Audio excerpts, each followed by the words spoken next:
Magandang buhay sa lahat. Liza Soberano, nagdiriwang, sa nalalapit na ipalabas, na movie nito, kasama sina Lea Salonga, at iba pa. Masaya, na nag-share ang dalaga, ng bonding nito. Kasama nito, ang kanyang mga kapatid.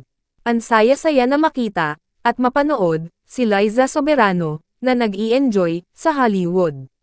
Samantala, ang kaganapan naman, sa birthday celebration, ni Enrique Hill.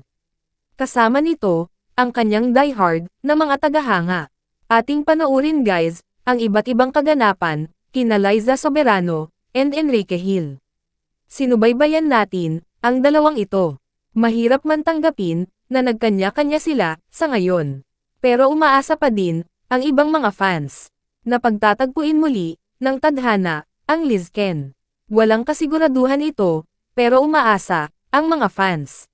Ano man ngayon, ang pinagkakaabalahan, ng dalawa, ay sana suportahan pa din sila, ng kani-kanilang, mga tagahanga.